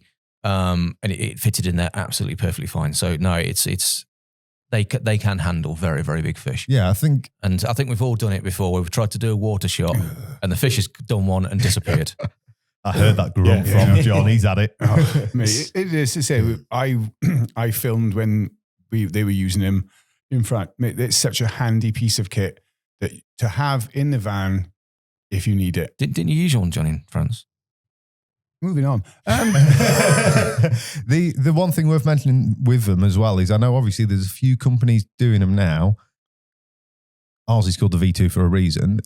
It was a Trakker first, wasn't it? Trakker was the ones that did it originally. I think it's been coffered a little bit since. It's been off the market for a little bit while we've perfected it. We struggled to find a manufacturer. I think our previous manufacturer didn't want to do it anymore, so we had to find a new factory to do it. Now we've found that and we've improved it as well because the V2 has got a cover over the top. There's a massive edge. Again, that whole retain them for 15 minutes while you get the rod back, that's perfect, isn't it? You put that cover over the top of them, they're in a nice, dark, safe paddling pool. It's just keeping them safe. Just for that little while until you get the fish into the water, you get the camera ready and you set everything. You could even do self takes with these. Because you know the fish is to hold them. Yeah, the fish is not going to jump out. You can have that on there. You can do the flip round screen like we use with a lot of our cameras now, or even a phone screen, and you can see where it is. You can move it a little bit in the water, pick it up, do your water self takes, and then back again. And it's not going to go back. Like I say, I've done it before where fish have just done one when you're trying to do water shots with it, and it's not the one. Yeah, you get a cable with it as well, so you can fasten it to the bank so it doesn't drift. So you even do get the retainer cord with it. Yeah, and you get the foot pump. Oh yeah, so you can actually pump it up. Stating the obvious, but some people might not know that. So you're not going to be there killing yourself, blowing into it. Yeah. I think you get a loop to attach it to. I'm not sure if you get the retaining cord. Oh, was it? Oh, sorry. Yeah. No. Yes. There was a. Yeah, that's right. It's a ring or a clip. That's right. Yeah. Yeah. Sorry, you can run it off. Yeah. But then like I say, I know it's silly, but having the foot pump rather than going spending 5, 10, 15 quid even, he's still, I'm tight. I ain't spending another 5 than I have to. It's perfect for it. I know as well, you get those little, I've got some little tiny electric pumps that will blow something like that up. Little rechargeable things for about a tenner on Amazon. Yeah. If you use them on every week, I probably get one of those as well. And you can vacuum them down then. They pack up pretty damn well as well, don't they? They pack down small with a foot pump in a bag sort of, I don't know, we're on a podcast and I'm doing I'm doing sizes here, but down to a couple of foot. It's not very big small at all. Little cube. Yeah. Oh, awesome. And then we have got something that people have been begging for. Let's just say that. Something that John Flewin 2026 calendar. People have been dying for this. John, tell us what it is. So it is a new bed, is the ELS MF, and essentially it is the Ferrari of beds made rectangle because, for anyone that's listening, anyone knows, we've become synonymous with the oval for being our Ferrari bed. So what we've done now is essentially made another Ferrari, but a rectangular Ferrari. Super, super comfortable, strong, tall, long, like Ed will know because Ed is a long man. Another thing that I know the prod dev boys were asked for was, especially for our Dutch counterparts, I don't know, just like... Bass is the same height as me, but he sleeps in such a stupid way that he needs a 7-foot bed. Yeah. But they're the tallest race in the world, the Dutch, aren't they? They probably are, yeah. They are a lot of tall. They are tall. But it's loaded with features. You got the shark tail thing, so you can put your feet up on it. It's super, super comfortable. Memory foam, as you'd fully well expect now, because I don't think many people are bringing out posh beds without memory foam. Warm, toasty, and to be fair, as I say, it's always going to be a pick of, like, I know Ed is a massive oval fan. Yes, when you were talking about it earlier, I'm thinking, but I like my oval. It fits nicely in the in the back of the bivvy, and it takes up very little space. But you're raving about the. I will put this out here. It is the best bed I have ever lay upon. Really? Yeah, you can say that. For everything it's got going on, it's super, super stiff. They've got a new way of how the mattress fits into it. It's mega. I don't want to go into too much detail because I want you to watch a product video about it. However... So is it that comfortable when you get fired from a cannon and land on it? It's fine. It's incredibly comfortable if you fire from a cannon. These two haven't seen it yet. No, we've not seen it. Oh, you've not seen it? No. All right. Yeah, so if you get fired from a cannon from extreme ranges across the length of Horseshoe, it makes a fantastic landing pad. Absolutely great landing pad. Love it. But no, as I said, I get very, very lucky because I am a large gentleman, I get Sam from Dev always sends me a bed at the very start because he's like, if anyone's going to break it, it's going to be you, fatty. So I've been lucky enough since the day I joined to have the new sample beds and use them. And I will hand on heart say, and this isn't a plug, I do not get paid any more or less for saying this. Tis the best bed I've ever laid on. I've got to say, I'm like Ed. I'm an oval. Since I started using the oval, again, I didn't understand the oval. I was using rectangle beds beforehand. I've started using it. I love the oval. Love the way it fits in the bivvy. It's like the perfect mix for me between being a tiny little uncomfortable compact bed and a normal sized bed, because it fits in the bivvy like a tiny little compact thing, but I'm sleeping on luxury compared. I've used the new ELS MF. I'm not going to use it in all my fishing. For me, I'm still an oval lover, but just something as stupid as I can take the dog fishing. Yeah. I've got somewhere for him to sleep at the foot end where it's not narrow, because it's a nightmare with a 25 kilo spaniel in an oval bed, to be honest. The whole point of it was it comes from customer feedback. You guys wanted rectangle. And I think very quickly before we get into what you're going to talk about, that is one of the things that I believe we do better than many of the other brands. We listen and we action it. And in my opinion, don't get me wrong, I've still got an oval. Still a Ferrari. This is a Ferrari alongside, slightly different shape, a few other little features. The best. Moving on. So on the talking about... I thought you was going to segue straight into it there. I'm going into it. Of customer feedback. That's where I was going. Yeah. We'll try that again. So. And 3, 2, 1. On customer feedback, we have decided as well, and this is a big one for me. So I'm a Tempest Brolly user. I like a small compact shelter. I think the Tempest Brolly is quite a big, small, compact shelter when you're inside. You used to have to buy all the parts separately. For the RS. For the RS. So the RS Tempest Brollies, even I had the nightmare of it when I first got hold of one. Couldn't get hold of a front. They weren't in stock at the time. It's swings and roundabouts. We are now doing it as a full system. So you're going to save yourself a few quid, first and foremost. Tick. But also, instant, Tick. I'll have one. But more than that, you're getting now the full system, just like the rest of our Tempest in the range. So you're going to get your infill panel, your ground sheet, obviously the shelter itself, all in the bag with your storm poles, ready to go. No more messing about, ordering this and that. It's still available in the separate configuration. So if you do want just the Brolly, that's what I use for 90% of my fishing. Great. But if you want the whole shebang, it's just an awesome way to buy it now. And I know I wish I'd been able to get it like that when I first got mine, because I've suffered without a ground sheet in the front for the last when you say about months. saving money, you mean in the fact of if you bought it in each component portion, it would be X amount. This is a cheaper with it all together. Yeah, comes off cheaper. And obviously it's the same RS that we absolutely love, same Aquatex that's on there, available in camo and in green. And that's another really exciting one that's coming in. Other little bits and pieces as well we've got. So we've got the H blocks. Yep. Yes. John will grab one of them and hold it up for the camera. So we've got 2 sizes. I think that's the larger of the 2 sizes. So the H blocks. I mean, what can you say? I was going to hold it that way to really control the H block that's outside. The beauty of those to me is, and John will demonstrate, put it down too early, is the foam. So the amount of times I've broke one, it's took on a bit of water and slowly this is it. sunk over time. Load, can't you? I've got the old plastic ones. Yeah, the old plastic ones do, but they're EVA, so they're foam. So they will not take on water. They'll soak a little bit in, but not a lot. But they won't take on water and they won't sink. And I like the fact it's got a clip on the side as well, so you can clip it in place. Really I have fished clever. in some really big winds where they've unravelled. Oh, you've just ended up like 20 foot away from the spot. My spot isn't there, and you've gone out in the boat and had a look, and they're like that. You know, so they're at a 45-degree angle as they've unravelled, so it looks like your spot's miles away from where it is. So because they'll clip in place, they won't unravel. Been there with that one. Yeah.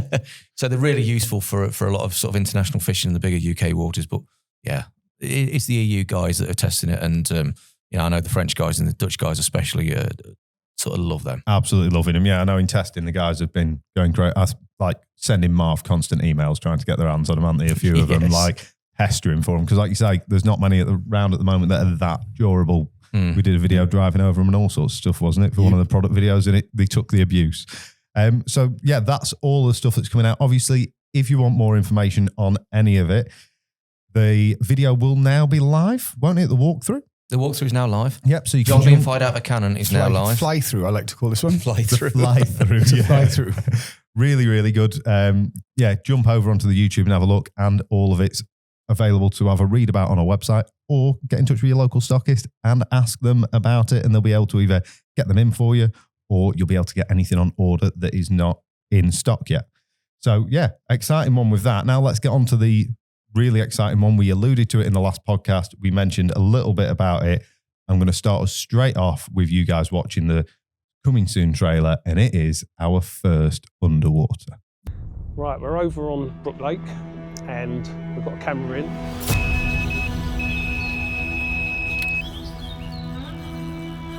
And yeah, it's just like a chance to watch them. I think it's quite exciting, really. Another one's sneaking in, going straight for it.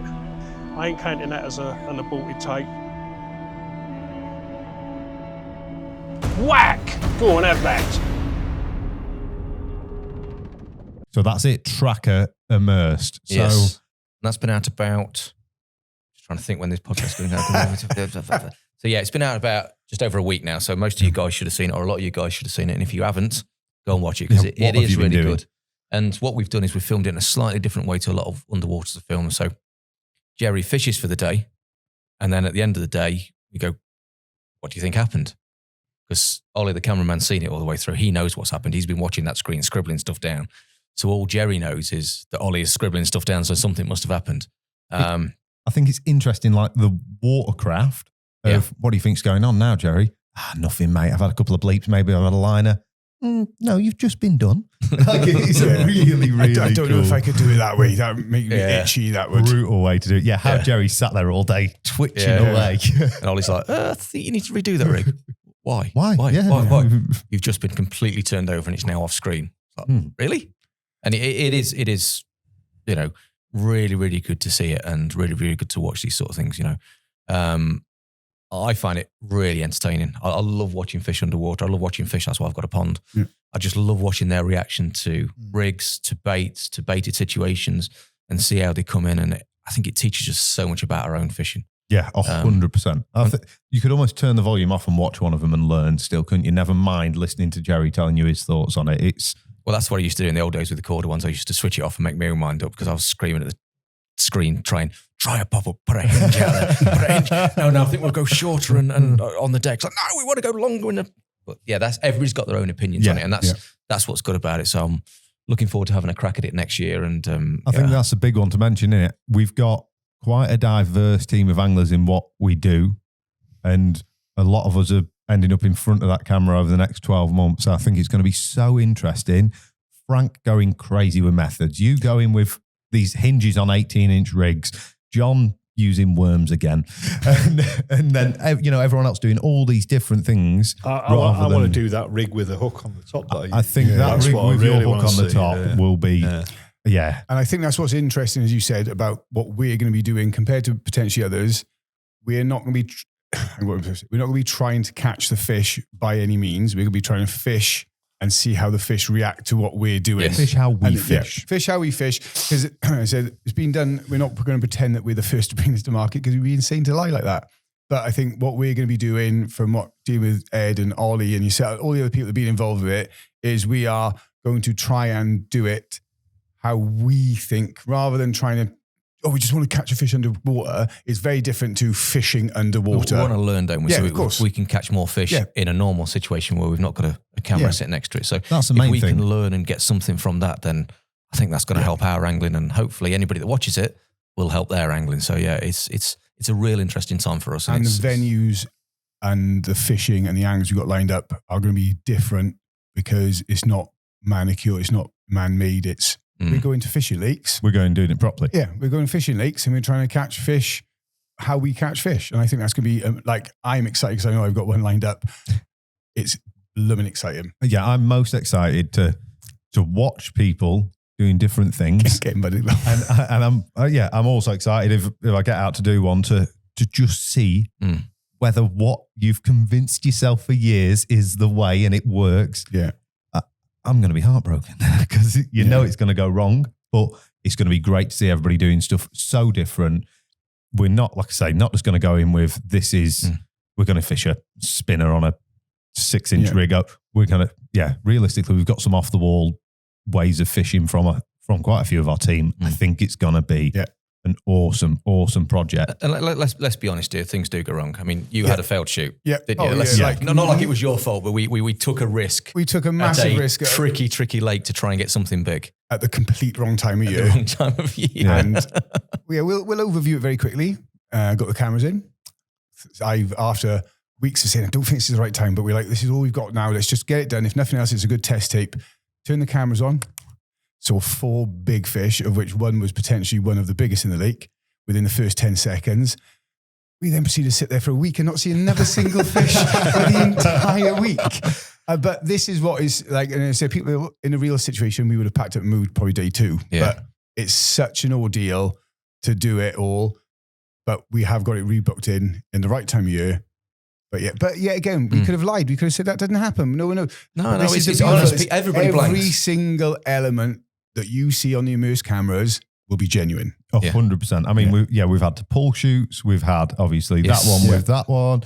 Yeah, it's hard work. It's going to be difficult, but what we've got planned, I think, will be insane, something different, and the whole narrative of the whole way it's being done is going to be a little bit different, and hopefully it's going to be interesting for you guys watching it. It's definitely going to be interesting for you guys watching it, especially when you get to see Ed's resharp until there's no point left hook gets spanked out. Just sharp it down to the barb. Yeah, just a barb. Just a sharp eye. No, or more likely Ed catching a 60. Yeah, I think. that's what someone's done about that. How's Ed just caught a 65-pounder from Tar Farm 1? No, really, really exciting. That first one, I absolutely loved it when I watched it.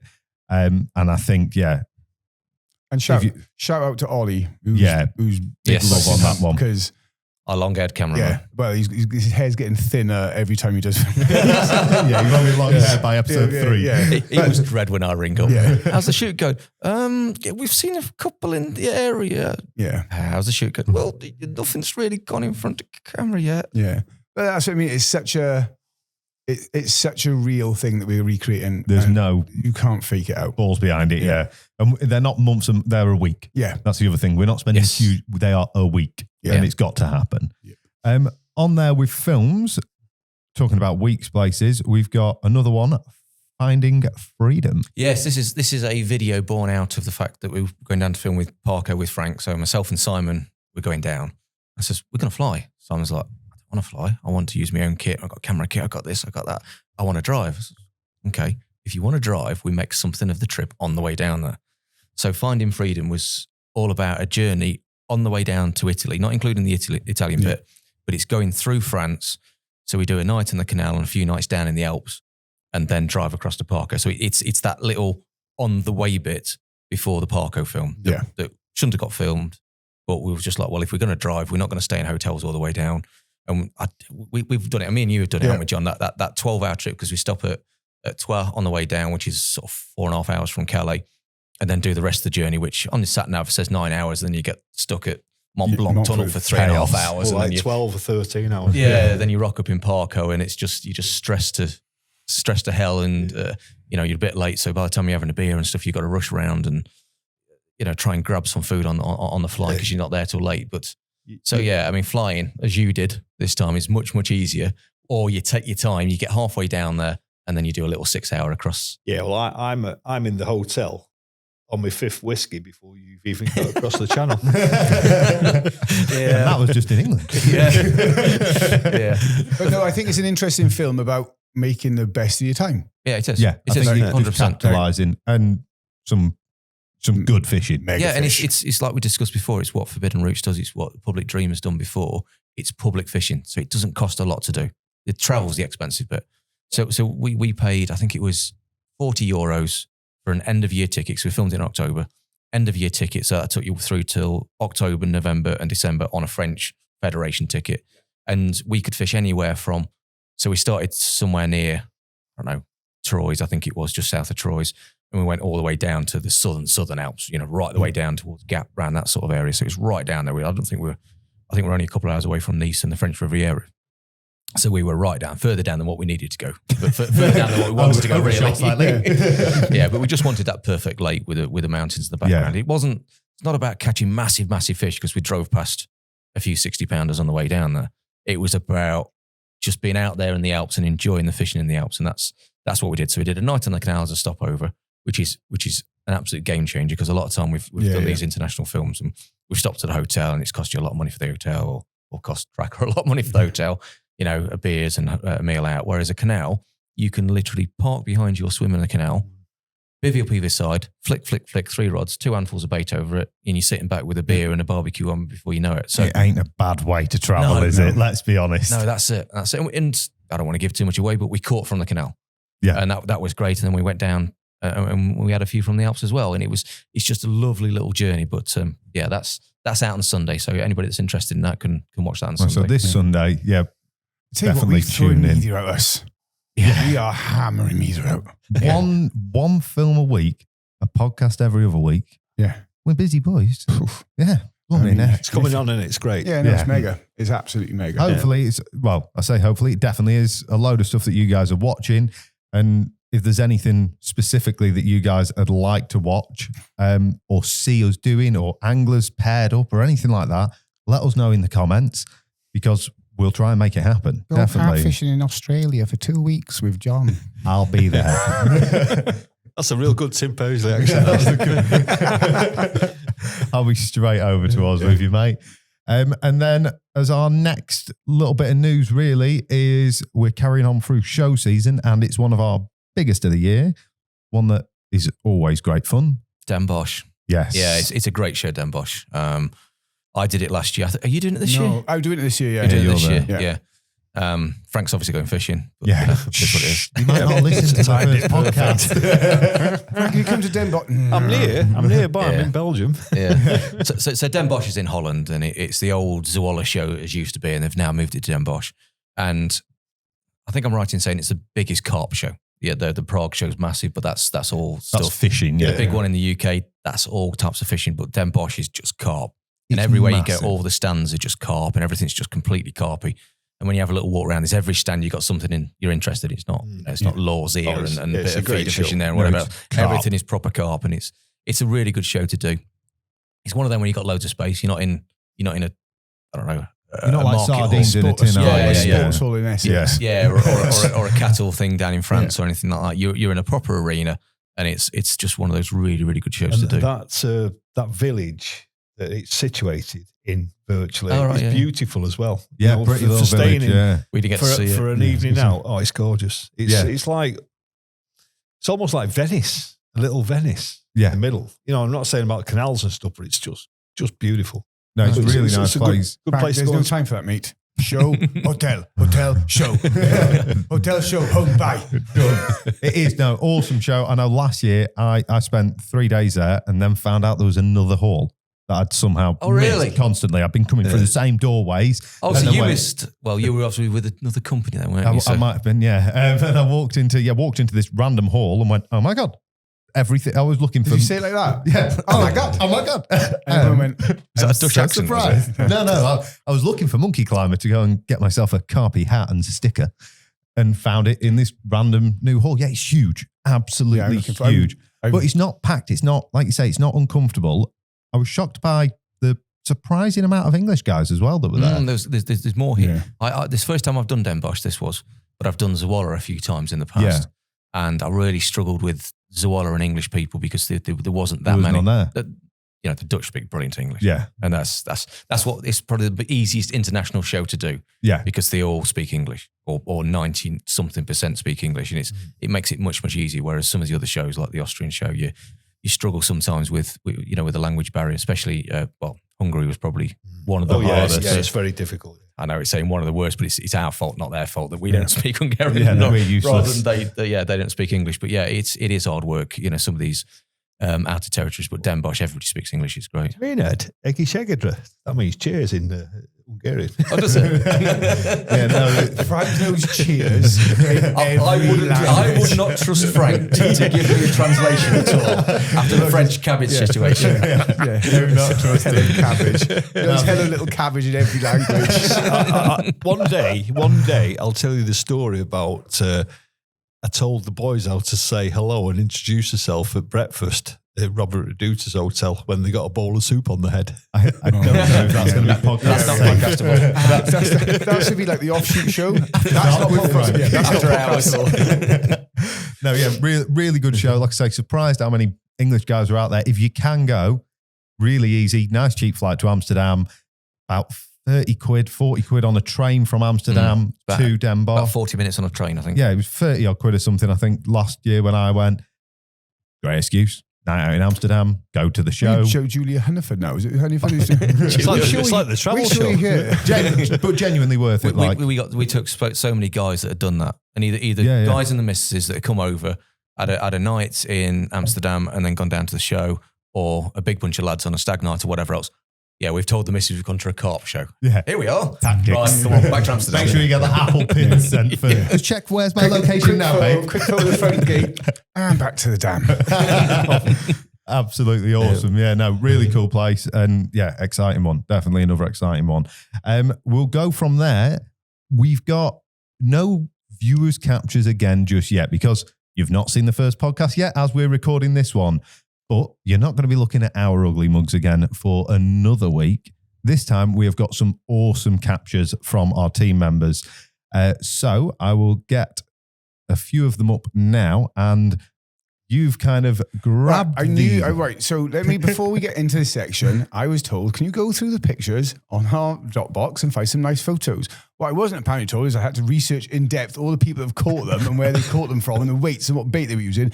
I've just picked some mega carp that some of the team have caught with some mega photos. Listen, I want to know the wraps. I want to know the spots. That's Bobby Fish. That's 27 wraps. There we go, Yeah. 27 fish. That's another line bite fish, that is, isn't it? All day long. Yeah, Look yeah. at that. That's why I picked that, because that does look like a small version of the dog.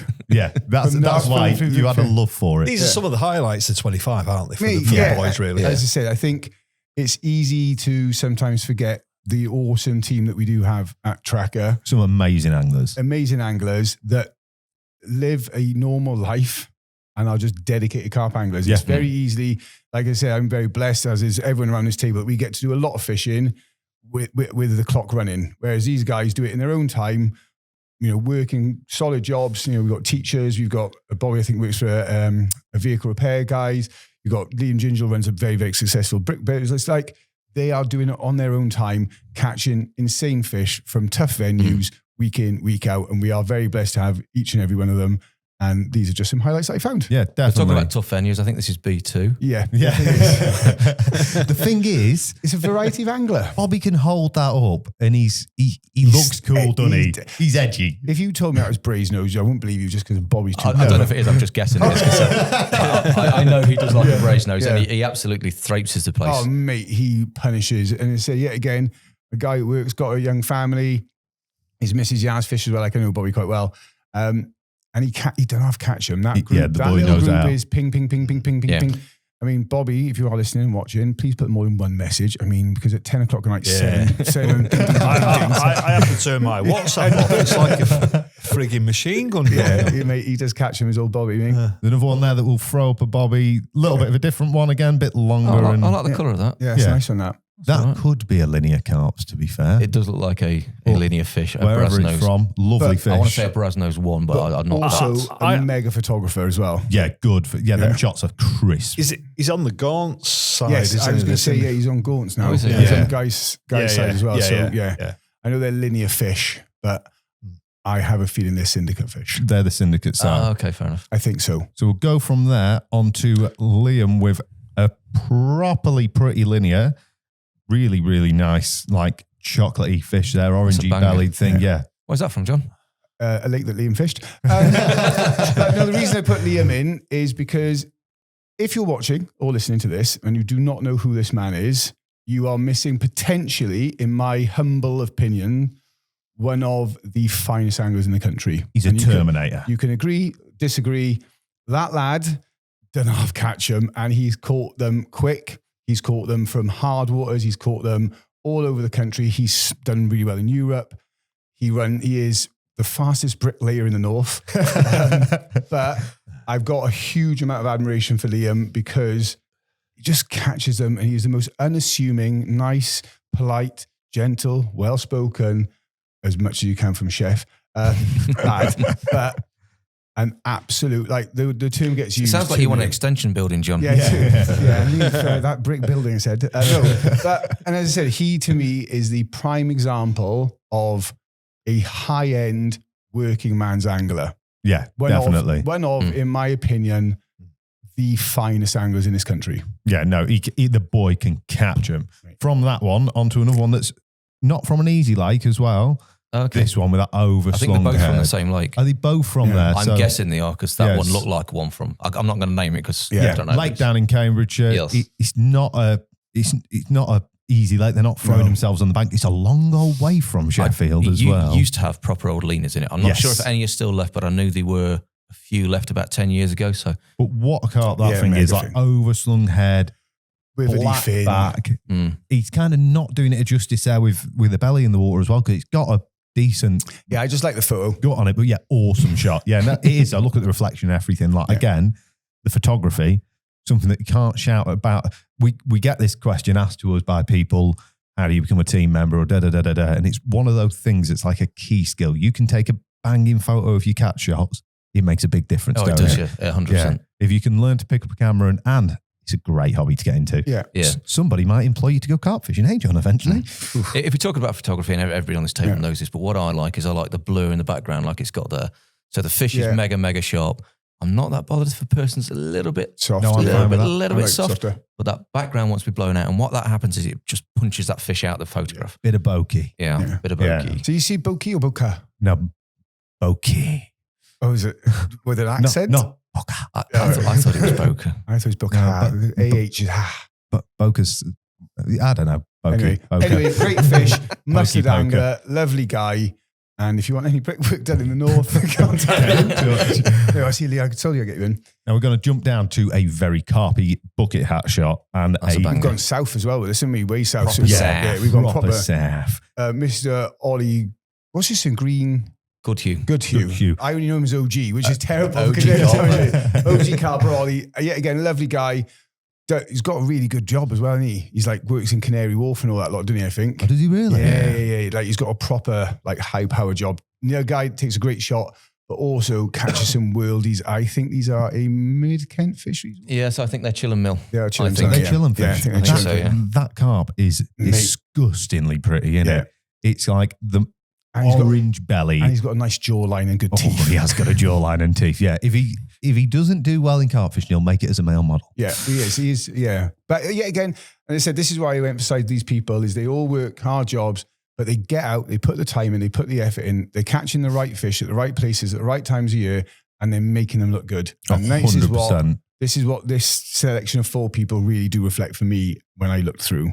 We've got another one there as well for Ollie, haven't we? That's a bit different. Your carpy shirt. Yeah, that's a carpy towel. That's a flannel. That's a flannel. Carpiness. Yeah. Different fish altogether again, but still great photo. Love a water shot, don't you, John? Yeah, I do love a water shot. Loves a water shot. I do like a water shot. He should really be using one of the sanctuary corral cradles underneath that. It'd make it much safer. I don't believe you'd like to think he got that safe shot first and then moved it out of the way for the that's what he must have done. What a mustard fish that. Mustard fish, yeah. Dark, like properly, nicely proportioned. Big scales down the back end of it, but pretty leathery up the top end of its flank. Yeah, quarter zip. Yeah, quarter zip. I loved a smile. Cheeky grin. We've said it, haven't we? Love a smile. Yeah. It makes a photo, doesn't it? Makes it contagious. And then one of our anglers that definitely needs some appreciation for how they manage to find the time to fish with their job. Is a teacher. Is a teacher with all the holidays teachers get. Yeah, it's good. I was about to say, those hardworking teachers that have 6 weeks holiday at prime time fishing time. Nailed it. Yeah, but Sarah said a teacher holds down a mega job, and that I picked that because it's just an insane carp. Love the purple flowers, love the depth of field with the trees, and yet again, someone that deserves a lot of appreciation because it's just not like. I admire anyone that can week in, week out, work 9 to 5, Monday to Friday, then Friday 9 till 3. 9 till 3. 9 till 3:30, school bell rings. Well, in that case, she's got a 2-hour head start, so it doesn't count. But I think people who can get a full week's work done and then compel themselves to go fishing, because let's face facts, it's not always nice, it's not always easy, and then get home Sunday, have a shower, and then you're back to work. We're very blessed sat around this table. We get to notch it off. There's not much hoovering going on around there, house. Sarah's going to be crossing you at the next show. Sarah, I'll give you his number. You can just text him direct. She knows me. She knows my sense of humor. Exactly. Don't worry. She's lovely. But yeah, again, as I said, it's a huge thing that needs to be appreciated. I don't want to sound sexist when I say this, but the female anglers that are going out and fishing properly, doing it themselves, going at it, hardcore, mad respect. Yeah, big respect. Mad that respect. one, is that a dolly millfish? I think it's a dolly millfish. Just text like away everything it. John's just said about going out. What you don't see, there's a big house there, right? Yeah, It's nice and cool. Sorry about that. You're really rubbish at this game. Proper pretty well know that. That's fully insane. scaled. Yeah, And like a great photo. Yeah, it's And a then nice fish. that next shot is... That is a dolly as well. yeah, I know where that is. pearl. You know where that is. I fished that peg.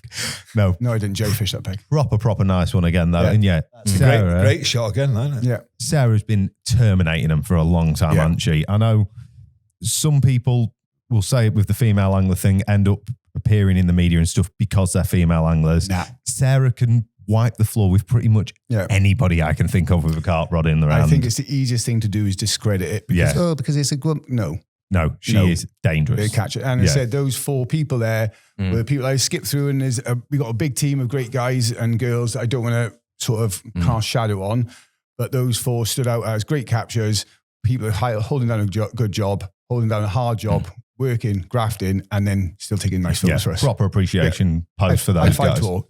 Yeah, Now, I don't really want to do this, but, you know, if people are sending in their pictures to us, yeah. somebody's going to win Frank's book. Oh, They certainly are. So if you have caught carp, I hope you have if you're listening to this podcast, then please do send it in with a little bit of a story, your name and some details about the capture to Trakker. More details than John's got. If you could maybe, mention where it's from, your name properly, your surname would be handy, John. OG. That's what I'm doing, mate. Ollie, I'm just really sorry, mate, but you are OG Carper, and I've only ever called you OG Carper. But yeah, if you want to send your shots in to trakker.talk@cypherint.com, we will have a rumble through them, and between us, we'll pick a few to vote on each show.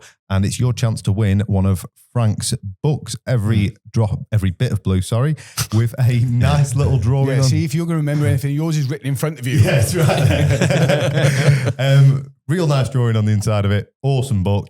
It's your chance to win one. We'll get it sent out to the winner that we choose on every podcast that's out every other week. And it's a great opportunity. So you've got 2 chances to win prizes there. Ask us a question, send that into the same email address. You can win a terminal bundle. Send in your photos. We'll get you one of Frank's books signed specially for you. So for the question, if you're watching it on YouTube, please put the answers below. Yes. Or you can send it to trakker.talk@cypherint.com. Yeah. And that goes, and we want the catch shots through the email address rather than, so we can get the really nice pictures. quality. Get them in. We want that full get the high res. quality. So the pictures need to go to the email address. The questions can go to the email address or drop them in a link below the YouTube video if that's what you're watching. Yeah, and let us let us know anything Get you your want to know. questions to us. But as a practice for that, we need to choose the best photo from there. Best photo And from it's there. difficult because we know the people. Can I win the book then? Because I still haven't got a book. Just so Your photo's not up there. Unlucky, John. You had the choice to put yourself Yeah, you in could have there put yourself and win a up there. book. Can you imagine the amount of abuse I would have got if I put, and then moving on to my photo. It's a difficult one, this now. I'm not sure if Liam can read, so I don't know. I'm gonna go with Liam with that chocolatey one with the overslung mouth, purely because I'd like to go and fish for that carp, and I think it's a great So shot. you're using this platform to tout for a syndicate ticket. I certainly Disgusting. am. Yep. Moving on. John, which one are you gonna pick? So I was going to pick that, but no. That's what I'm picking. So you're gonna pick Ollie with that lovely chocolatey, chunky, leathery just because I like water his, zip. Yeah, I just like I picked the photo, so I like them all, but Yeah. I like that one as my pick. Which one are you gonna go with, Frank? What's the name again? with Sarah's. Sarah. There, yeah. Yeah. Can you just show us the two again? Yeah. So are we going with the leathery one or the fully? That one there. That one, That's yeah. a great Fully. shot, yeah. Yeah, with the old purple flowers behind and everything. It's a casting real vote. nice shot. That means I've got a casting vote. You've got a casting. Or you can really mess it up. Or you can go for Bobby. Pick anyone else. Get it. Go to Liam's other one. So we've got Liam with his two there. I was Oop. torn between those two, but being as we've got to have a casting vote, I'll go for the water shot, same as you. Yeah, So you're gonna go- he still wins. Liam So is still the winner. wins, Yeah. So are we sending Liam a book? Are we going to send him one? Yeah, I'll send it to him. There we go. Well, on that note, that is everything we've got time for on this episode. We've run out of time, unfortunately, but thank you very, very much for listening. Make sure to drop anything down in the comments below to let us know what you think, anything else you'd love to see on the podcast, and we can't wait to come back on and fill your ears with more rubbish that we're talking for an hour. Didn't know where you were going with that. Thank you very much. Cheers, everybody. Trakker Talk, a carp fishing podcast.